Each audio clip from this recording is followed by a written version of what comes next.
Welcome to the Getting Real with Hilary show, where ordinary heroes tell extraordinary stories during unique and never been heard before conversations with your host, Hilary Arno Burns.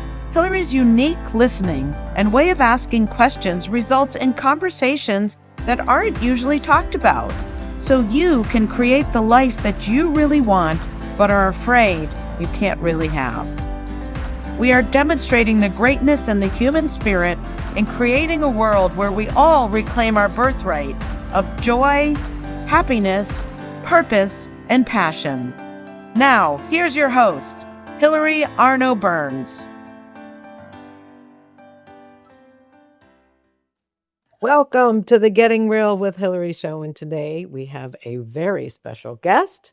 We have Jessie Fahay, who is the founder of Ripple Effects Artists, a TEDx speaker, a writer, an arts advocate, a speaker, and an actor. So we're going to hear all about what she's doing. Welcome to the studio, Jessie. Hello, Hilary. Thank you so much for having me. So excited to be here. You're welcome. All right, let's start differently this time. But let's talk about how you got into being an advocate. When did you always want to do that as a child? Like, where did that start? Yeah, great question. Definitely not as a child. I was just somebody who always wanted to be on stage. I wanted to perform. When I was a teenager, I really fell in love with the art of studying people and cultivating a certain level of empathy and understanding why people behave the way they do, and seeing if I could not just emulate them, but really completely immerse myself in their shoes. And that is acting, after all. And then when I wanted to start to... So wait, say again how that started. I started just, I was very fortunate in that I had the opportunity to take acting classes outside of high school amongst adults when I was 16. Okay. There was a great little acting studio, and my parents probably knew if Jessie doesn't involve herself in something artistic after school, we're going to have possibly a little bit of a troubled teen on our hands. And so they were very supportive and smart. And I knew, like, the minute I was in those types of classes, which was different and not better or worse, but just different from putting on, a high school musical. Like, I was in classes where I was really looking at what it was like to really do a lot of research for a character. What was it like to really understand the specificity of what a character wants in a scene? Like, some really great nitty-gritty work that a lot of acting majors will do in college or a little bit later, and I feel fortunate in that I got exposed to that at 16. And fell in love with it at 16. So that's what I always knew I wanted to do in some way. And then... And where was this? Was this in the city? New Jersey, my home state, my love home state, which has, is home of some incredibly powerful actors. I mean, it's home of... people think of Frank Sinatra, but there's a lot of really great raw talent coming from central New Jersey. And people, understandably will tend to sort of conflate it with the city, of course, because it's so close. But there's a lot of really great raw talent just in New Jersey. Okay, question. Yeah. When you said it was different than, like, doing a high school musical, how was it different? Can you say? Yeah, in my experience, and again, definitely not knocking a high school drama program because it's so great and important and fun. And when you're in high school, it's where you meet your fellow, thespians, and you all hang out and you do a show. And typically, at least in my experience, that sort of training and work was about being performative. It was about learning the technicals of theater, which is very important. So it was about learning, the basics of stage left, stage right, downstage, upstage, finding your marks, making sure that you know where the light is and that you're in your light, just a lot of the technicals. And then how to work collaboratively and well with stage managers and people who are doing tech work. And then, if you are singing or acting, it's A lot of it is about the technicals and being performative. And then if you happen to have some comedic timing, it's like hitting the marks as far as being comedic, being funny. So it's a lot of that, and that sort of training is really important. And did you do that too? Did you also do it at high school? Oh, you did. Okay. Yep. Okay. Yep. I was fortunate in that I got to, I was in a public high school. I auditioned for the plays, the musicals. I got to play one of my favorites. I got to play I was in the musical called The Boyfriend, and I played uh Dulce was her name. Yeah, it was super fun. I was in Greece in high school. I did a bunch of I was in the Crucible in high school. But while I was doing that, when I was 16, so when I was a junior, is when I started to go to acting classes outside of high school. And there was a place that was providing affordable acting classes in my neighborhood, thank God. And I started to really get into the meat of a character and what that looks like, what it looks like to understand where someone's coming from, what was it in their upbringing, or what was it in where they lived culturally that made them make the decisions that they make. How do they form their relationships? And in a given scene, how do you very, very specifically define the relationship you have with your scene partners? Because acting is really not about you. It's about your scene partners, and it's about your team. And Wow. the best actors understand that. It's really not about you being performative. It is about how you are relating to everybody else. And so I started to learn that at age 16, and then I started to really develop a strong sense of understanding research, empathy, and behaviors, and just having a fascination with what it is to be human, the human condition, which is a big reason why I became an advocate and a producer as well. So yeah. So That's where that journey started. Yeah. okay, would you say, did any of those particular characters, like, were they from the people that you advocate for? Like, was it that? You know what I mean? What actually, like, how did you know to be starting to produce? what? Or yeah, I think I get what you're asking. I think for me, in high school and then later on as an adult, as an actor, I participated in plays that actually were really addressing certain topics and issues that were difficult to digest, but really important to present. And what I noticed in high school, this was actually in my high school, we did a production called Bang Bang You're Dead, which came out after Columbine. And this was during a time that school shootings were really shocking to people, because it was the first major one. And this was 99. Yeah. So there was a playwright named William Master Simone, who created this play called Bang Bang You're Dead, and he made it free for all high schools to do it.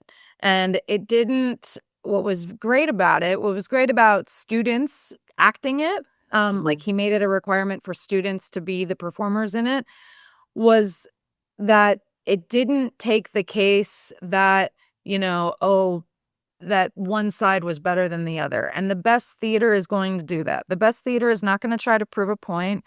It's not going to try to tell audiences how they should or shouldn't think. It's not going to, try to grandstand. What the best theater and art really does is asks questions and provokes dialogue and creates an inquiry. And so that's what that play, I think, did very well, because it honors the lives of the victims, and it also shows all of the mental health difficulties of the shooter. It shows the whole world of it. And so after we did that play, we engaged the audience in a talkback because we wanted to, because that was my brilliant drama teacher's idea, Lane Sutton, who's such a beautiful, wonderful supporter still, because we were still, as a country, dealing with the aftermath of Columbine, and we really wanted to engage in how did this happen? Why did this happen? How could this happen? And how are high school kids gonna, be taken care of? And Yes, I won't talk about the rest of that, but just engaging in that conversation right after that play, I got to see that even at 16, that audiences are actually, for the most part, really, really ready, willing, and able to engage in a conversation right after they've really been immersed in an emotional toll, which is art. They actually don't want to just up and leave and forget about it. Some of them do. Some of them have dinner reservations. It's fine. But some of them actually really do want to stay and talk and be engaged. Then when I was 23 and I had graduated from college and I was auditioning a lot, I was fortunate in that I got to tour with a play called The Story of Anne Frank, which was a play based off of the book. And after that, we performed that. It was educational theater, so we performed that for middle school and high school students, and they were asking a lot of questions about prejudice, about the Holocaust. And so that model just always really inspired me and stuck with me in a way. Um, I was always somebody where I'll always love watching theater for entertainment. I love a good musical. I love a good fun time. And I knew that if I was going to take all the time and resources and work to develop and produce theater, I wanted it to have this kind of an impact. And so that was really how one of the many ways in which Ripple Effect was born. Another way, changing point in my life was that I saw an incredible play on Broadway called A Normal Heart, and it was so beautifully done with Joel Grey, and it addressed the AIDS epidemic in the 80s.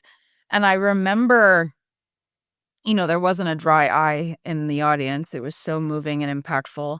And I remember watching that, leaving the theater and thinking, I'm not done with this yet. I want to keep talking about it. I'm emotionally distraught.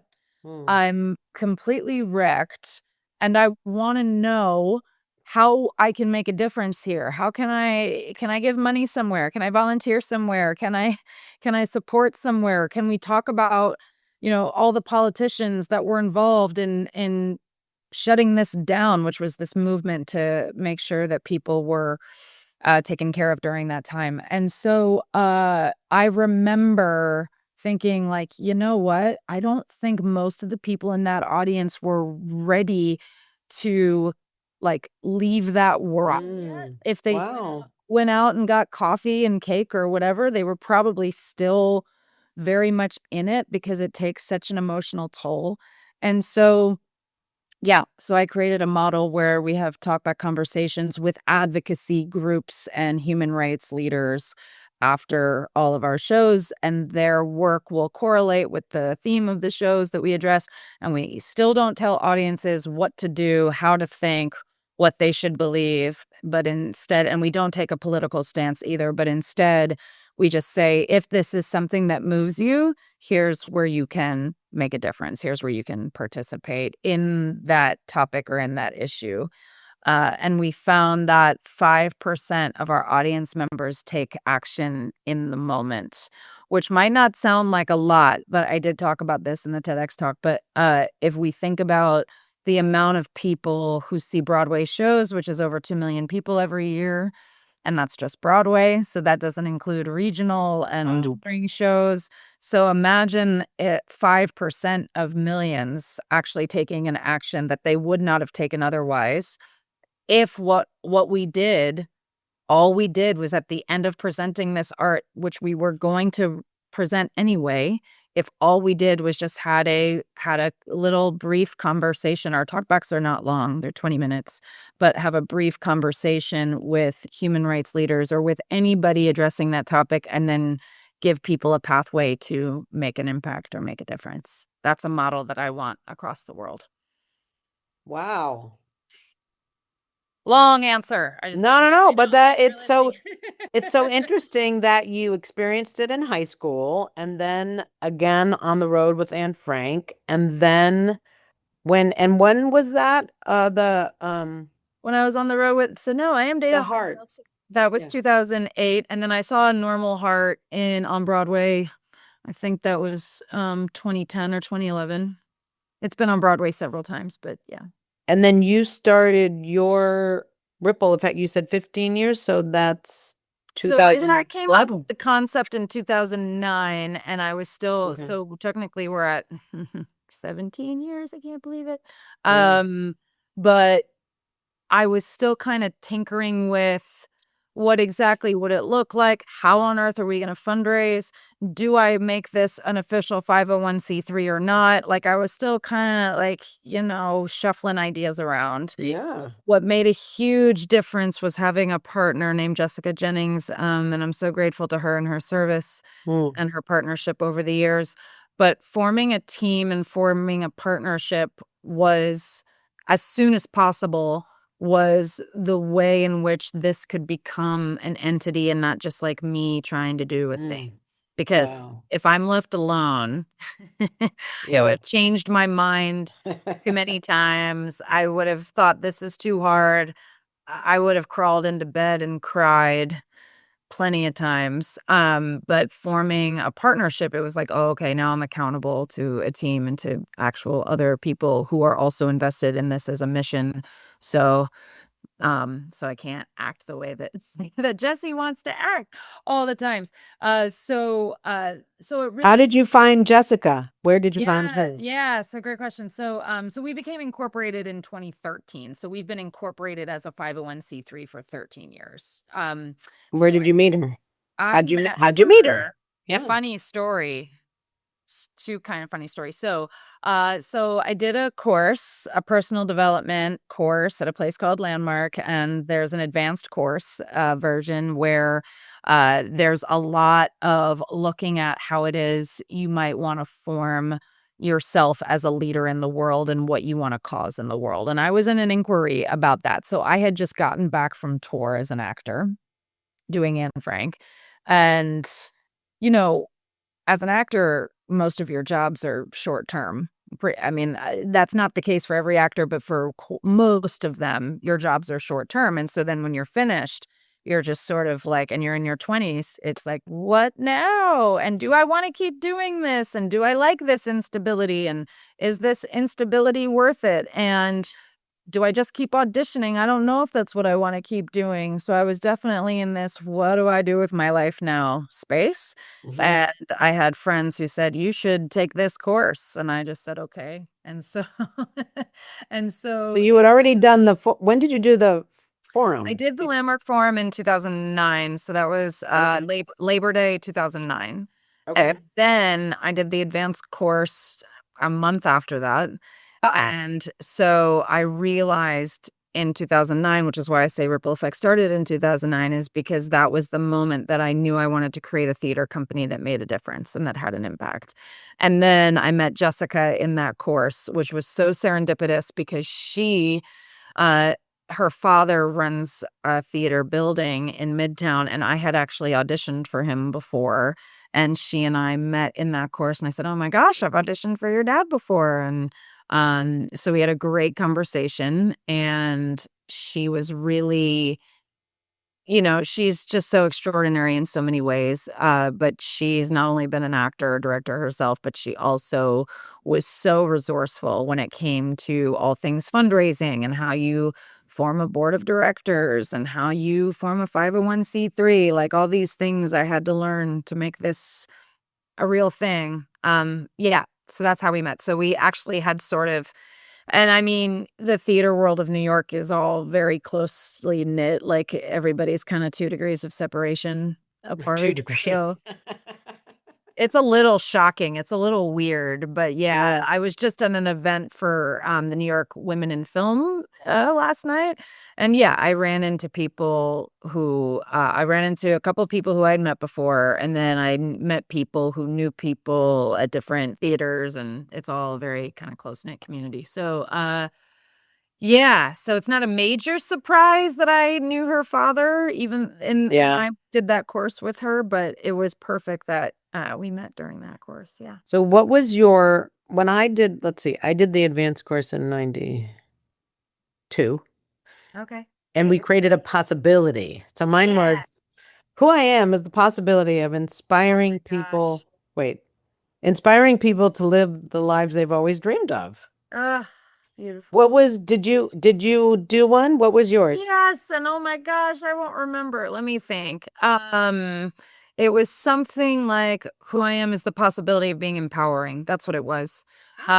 Because so much of my life up until then was how do I be better than people around me? How do I be a better actor than people around me? I was also I had a sales job before I did the form in the advanced course. I was highly competitive to the point where I'm sure my coworkers couldn't stand me. But it was like, how can I be at the top of the board? What were you selling? I was selling a consulting package for students and parents who were prepping for college. So it was a consulting company I worked for. It was a service to help kids and their parents prep for college financially and educationally. So and I got to give speeches all around the country about college and the financial aid process, which was fun in hotels. And I had to be, but like this company, it's so fed into my ego in such an explicit way. This company every week would post like who had the highest numbers. And I was always at the top. And or not always, but often I was at the top at the expense of and I don't say that as a way to pat myself on the back because it was at the expense of sometimes having conversations with people where they were not empowered and they were not shown compassion and they were not shown care. And so in the advanced course, my whole way of being that I went through that osmosis and I transformed was what if my life was actually for empowering people around me versus squashing them down. And so that has been what has been behind the company. I hire amazing designers who are smarter than me. I hire a lot of people who are smarter than me. Or ripple effect? Yes. Designers like set designers or Sound designers, lighting designers, set designers, yeah, costume, all of it. Amazing actors, brilliant. I am so excited about this director that I have. But yeah. So wait, so how do you Yeah. I know. Yeah. So do you have to raise money? Where does the money come from? Sure do. I hire board members who are smarter than me too. Sure Wow. do. Yeah, we raise money every year. So we raise upwards of thousands and thousands of dollars every year. We have to, otherwise we can't produce theater. How? How? Yeah. So a few different ways. It's a good question. So I have a board of directors and there is a give get requirement to be on our board. And so they will source funds either by direct donations or from their community. We host fundraising events and because we are a 501c3, we are often gifted a space to host events, but we still have to organize them and get people to them, which is, yeah, a full-time job. We have, thanks to Jessica and her great research, we have received grants almost every year. There have been some years we haven't received any, but most of them we'll receive between 3 and 4 every year. Ticket sales, although for most theater companies, ticket sales do not make up a lot of their budget, but it helps. Yeah, so those have been the main ways. We are starting a membership option that is very, very low cost for new actors and writers who want to get immersed into a professional Actors Equity theater company. When I say Actors Equity, I mean that we are people who put on shows that hire actors that are salaried and stage managers that are salaried. So yeah, so that's another source. But yeah, no, we've had to and me. I've had other jobs. I shouldn't forget about that. And I've had other jobs. I've never gotten paid to do this. And so part of, my salary has gone to fund Ripple Effect over the years as well. Yeah. That is how. Well, you obviously enrolled, a lot of people in this. The board of director, right? Definitely enrollment. Yes. Yes. A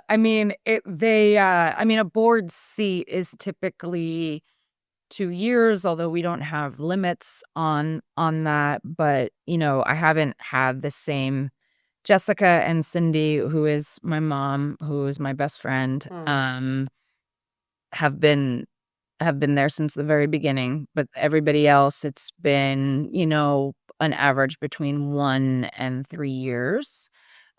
So yeah. Yeah. So it changes as far as how long, people choose Yeah. to or people are committed. And how many people on the board? Now we have 5. Wow. And we have 3 advisory board members who are phenomenal producers, and a couple associate board members, which means they don't have as much of a request or requirement to fundraise, but they still will advocate and share our shows and our programs with people. Wow. It's amazing. That's really incredible.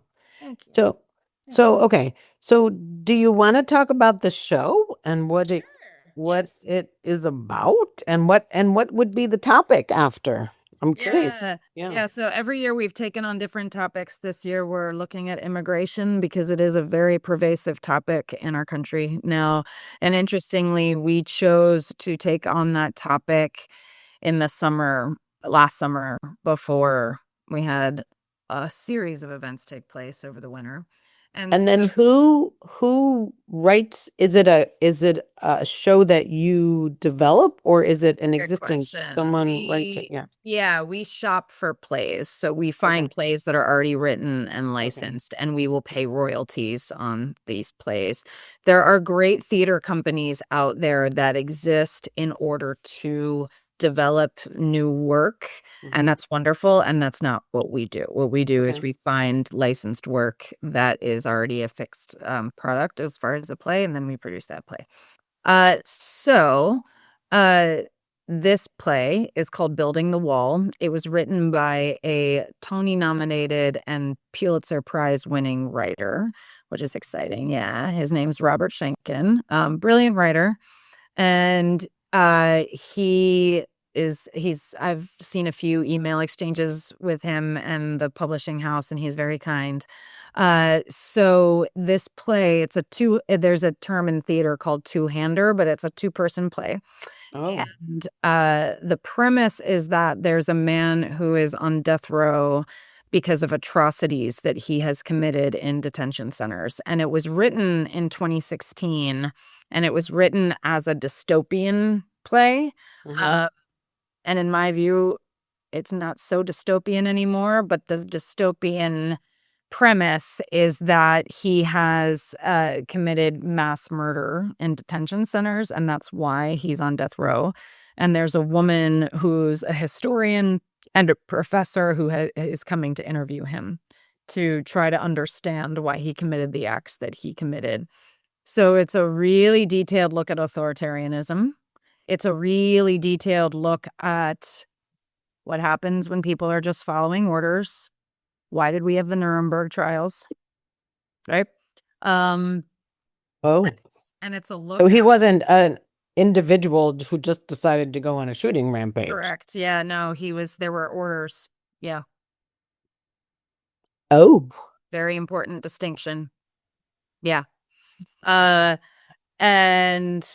also a look at what is happening when it comes to our system.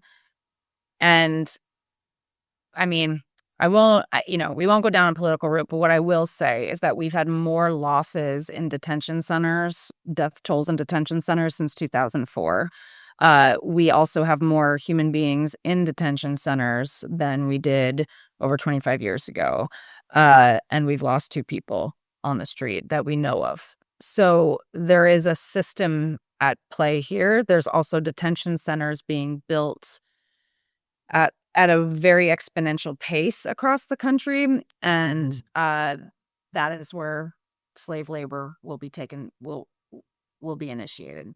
And so wait, so I was thinking Guantanamo, but you're not talking. Yeah, no, not different wall. You're talking about. I'm talking about right here. So the Okay. story takes place in Texas, and the man who's on death row is a Border Patrol agent. He's actually not ICE, he's Border Patrol. So And is this a true story? no, it's dystopian. It's a dystopian future, meaning like it's something, it was written in 2016 as something that the author thought could happen in the far future. And I would say he's pretty dead on as far as what we're observing. So then what would be, like, how would you do the after talk? Yeah. So we have a few different people from different organizations coming. One of them is the Immigration Defense Project. We're talking to the New York Immigration Coalition. We're also in talks. We've sent quite a few messages to Hands Off NYC. I'm talking to someone today from Generation Fearless, which is all about advocating for immigrants and immigrant rights. And so So yeah. so each night do you have a different person come in, or It depends. That's a good question. It depends on the show and it depends on availability. It's kind of interesting. In doing this for 17 years, I will call not-for-profit organizations and say, we're going to give you a platform. We're not asking for any money or anything at all. And we're going to give you a place to just share with New York theater goers what you do. And it still can take a very long time for them to get back to me because that is just how swamped they are. There is an incredible, rich, there's a massive amount of not-for-profit workers in New York City who don't have salaries that pay them to live close to where they work. And yes, some are working from home now, but a lot of them still have to do a lot of on-site work. So similar to teachers, they are very much doing it for their love of making an impact and making a difference. And they're commuting very long hours and they are swamped with a lot of work. I just found out last week, Immigration Defense Project, it's an entire organization that ensures that immigrants are aware of their legal rights and that they are given fair representation. The whole organization is run by 3 people, 3 human beings, which means that they are doing like 5 people's jobs and, getting paid very, very little. So these are really, like, in my mind, these are the heroes and the backbone of New York City. And so I love that we get to use our theatrical productions to let them just talk about the work that they do, the wonderful work that they do. And is it like a lecture, or do people get to answer Good questions question. Yeah, from the no, audience? I don't like doing things lecture style. So yes, we do Yeah. engage the audience. So it Okay. starts with me asking just a few basic questions of the speaker, like when was your organization founded and how long have you been doing this? And just to give basic information, and then I open it up to the audience and they will ask questions. We do keep it short. For quite a few reasons. One, that's like kind of how long the audience can really stomach it. And then 2, if it goes too long, it can start to get kind of heavy and political. Yeah. So it's really, we'll keep it to about 20 to 30 minutes typically. So if you were asking them to get involved, I think that's how you put it. Yep. I'm assuming if it's 20 minutes, the last 5 minutes you're going to spend on that. And that's to get involved with ripple effects, It can be right? either one, actually. Oh, okay. So good question. First, I will typically say, if you want to be involved with the Immigration Defense Project, here's how. And also, they'll be out in the hallway. You can talk to them. And then if you want to learn more about Ripple Effect Artists, we're going to continue to put on productions that raise awareness and funds for different human rights causes and initiatives. A portion of our box office goes to the organization too.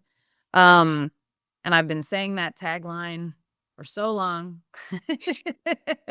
I say it in my sleep.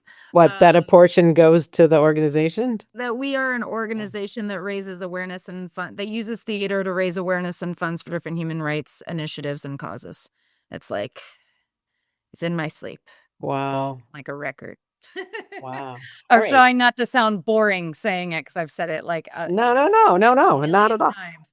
All right. So we're going to take our commercial break. We'll be right back, and we'll hear a bit more about how you can get involved.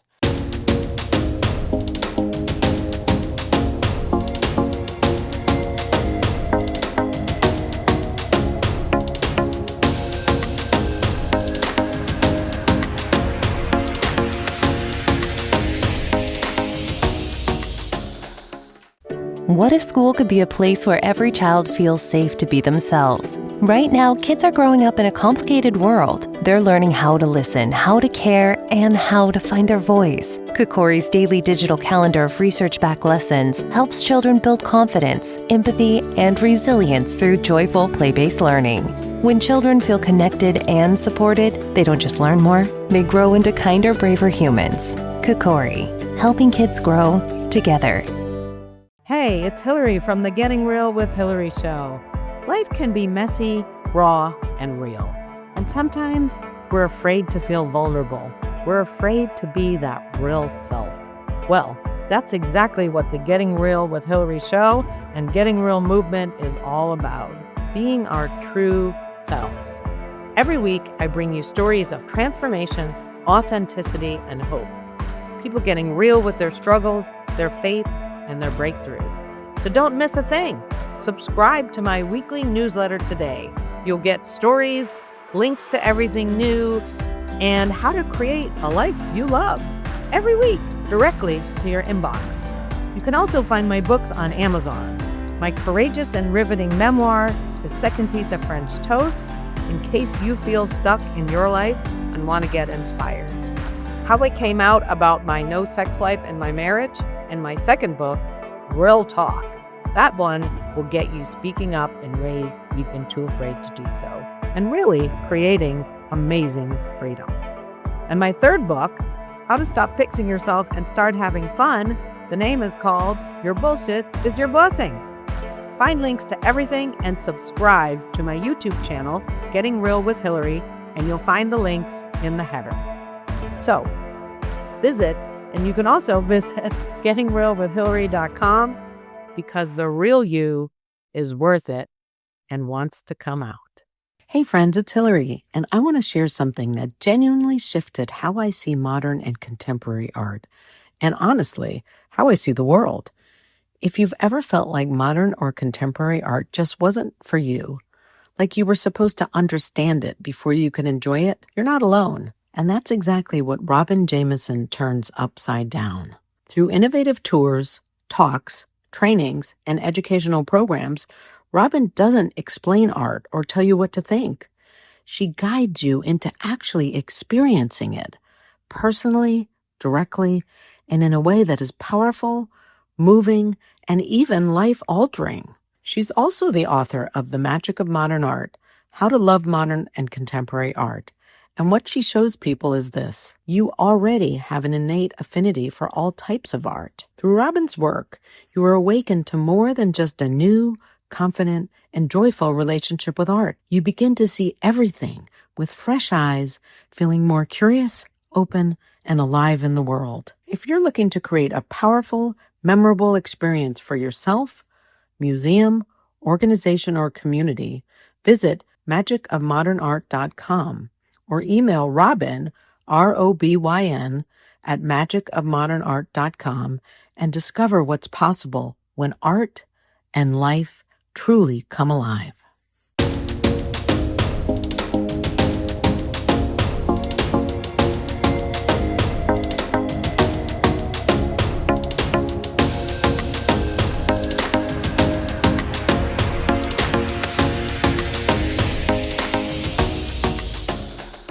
Each time a man acts out to improve the lot of others or strikes out against resistance, he sends forth a tiny ripple of hope. These ripples can sweep down the mightiest walls of oppression and resistance. My name is Jessie Fahay. I'm an actor, I'm an advocate, and I'm here today to tell you how we can build these ripples in the arts and beyond in 5 acts. So thank you as always to our sponsors for making this show possible. We really do appreciate you, your commercials and your logos going underneath the show. It's, we always appreciate support, as does Jessie for what she's doing, for labor of love as well. Yeah. So okay, back to you. All right. How many shows do you do a year? Typically one main stage show, Okay. and then one what we would call a one-off show, which is comedy or a concert. We've actually hired some really awesome stand-up comics who will address the topic through their comedy. So yeah, that's typically our rhythm. So one is in June, the main is in June, and then when would the comedy be? Usually in the fall, so usually Oh. November. Yeah. Wow. Okay. All right. So we have a few minutes left because I know you have another appointment. What else would you like to talk about? I know you've done TEDx, you are a speaker. What would you like to talk about in the last, 14 minutes, Love maybe that. 13? Thank you. Free form. Yeah. Let's talk about whatever. I love it. Thank you for that opportunity.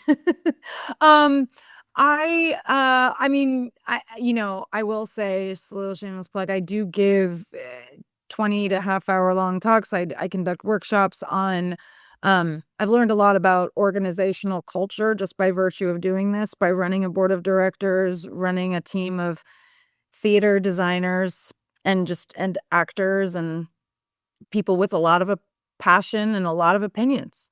And I'm so grateful that in the film industry and in the theater industry, we now have people called intimacy coordinators.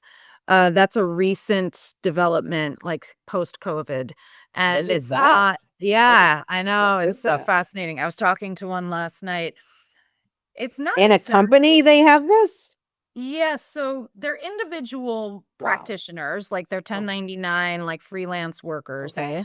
But I don't know that Intimacy?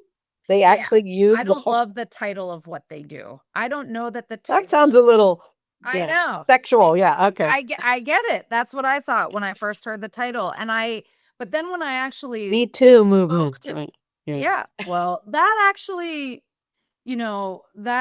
that was I definitely think the Me Too movement was a bit of a catalyst for for having it. Anyway, all right, I'll start interrupting. Absolutely. No, I appreciate it because that is of course incredibly important and pivotal. And that, ripple effect, we've addressed female body autonomy and we've addressed female rights in the workplace and we've addressed that world too. Wow. And so much of it is about like what's being said and what's not being said. But intimacy coordinators, yeah, I don't know that their title fully encapsulates what they do.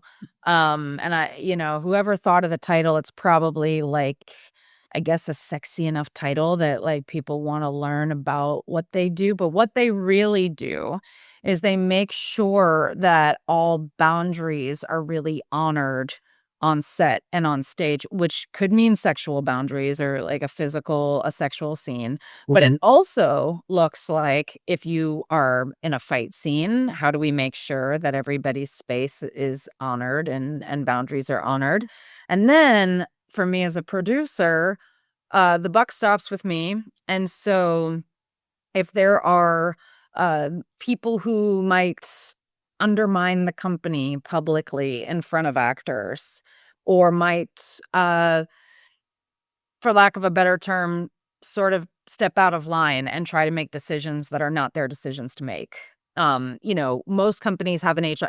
Here's how I'll say it. It's an HR person for sets and for stage. And they will be physically present way more than an HR department is like physically present. Usually an HR department is in like an office somewhere and you go to them when you have something to sort out. But the physically present and hands-on, ensuring that. How does this relate to you? Are you one of them? I will tell you. I like there. The tie-in here. Okay. I'm just really, I'll just say I'm really grateful that they exist. Okay. Now, because we're in a different time now. And because a lot of times throwing a theatrical production together, it's like you're getting the most creative, passionate, opinionated people and throwing them all in a room. I mean, to say it very bluntly. Mhm. And they're wonderful, passionate, creative, smart.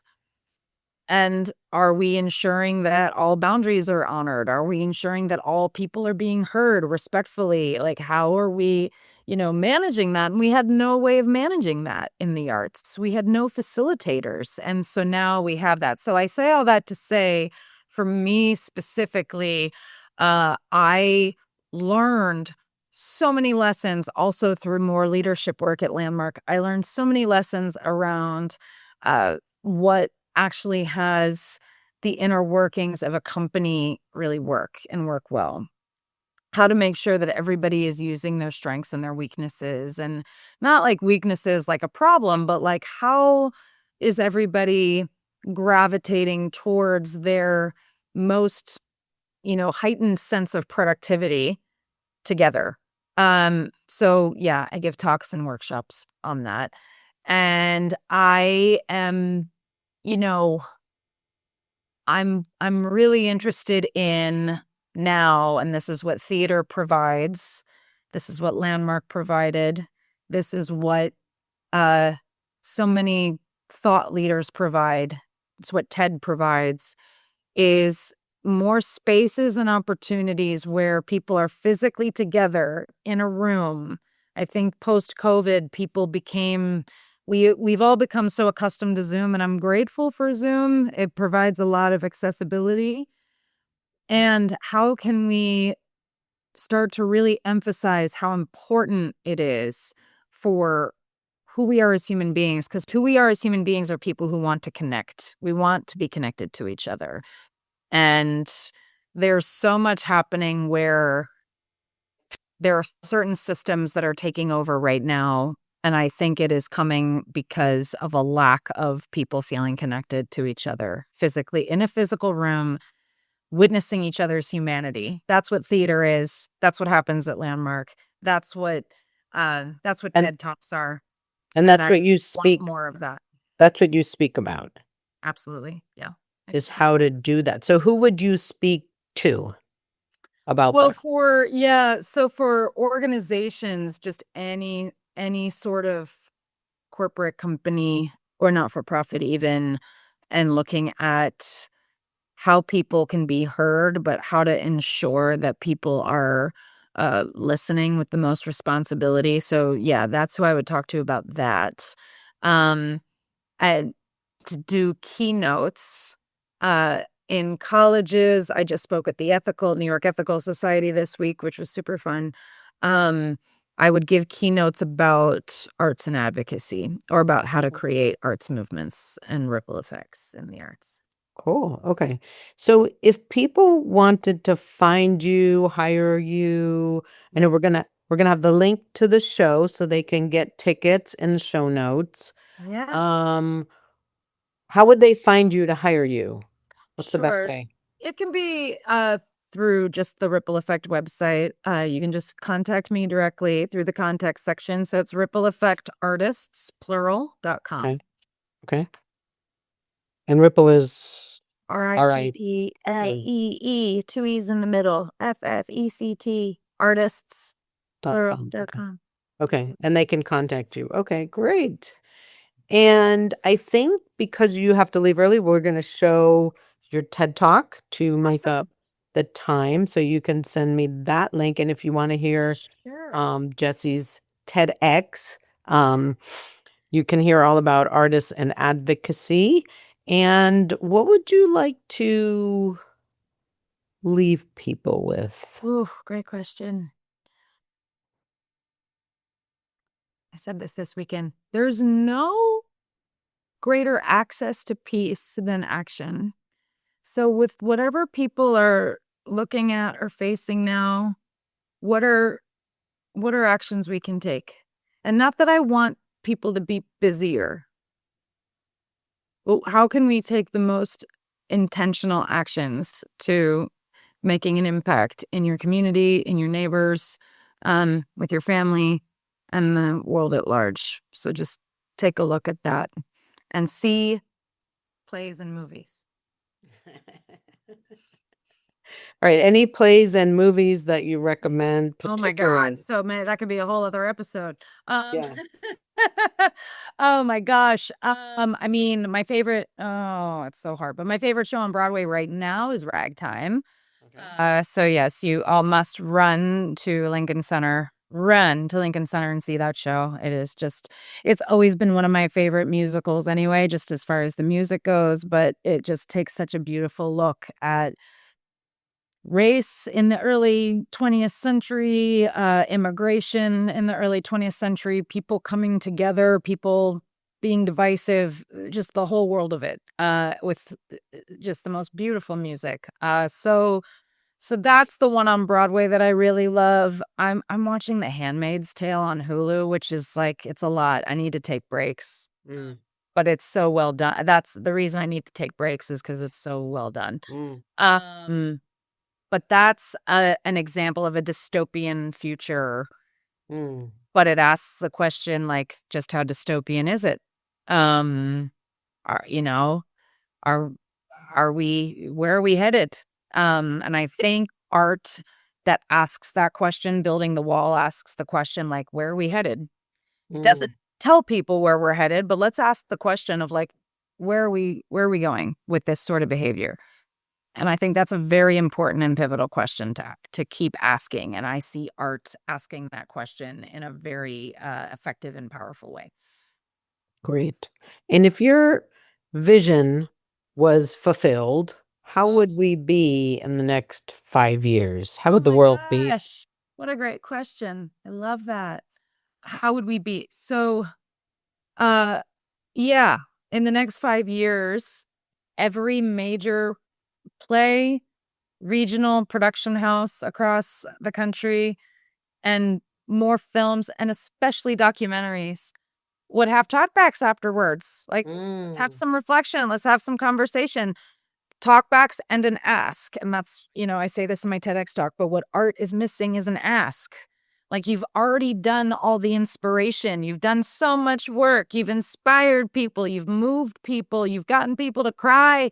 You've gotten people to laugh. Like, you've done the work. Now just make the ask. Just say, hey, give money somewhere, and people will do it. They will do it. People in sales know this. Emotional sales are the most effective. And like, this is like the most, like, this is the most, like, this is, and I don't mean sales like, selling a cool, like, pair of shoes. I mean sales like, here's how you can make a difference in this area, which is still a sale. But Right. So what is your ask for the audience? Oh, good question. Yeah.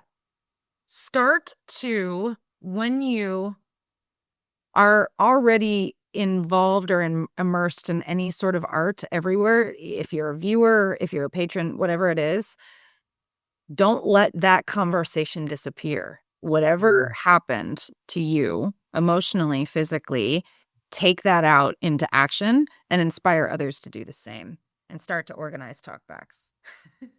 Awesome.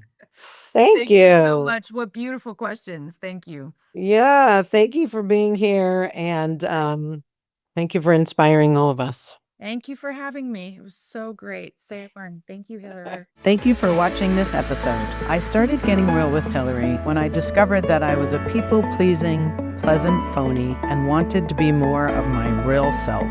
We can grow together if you will like the show, subscribe to my channel, and share this episode with your friends and family so that we can have a world that's more real.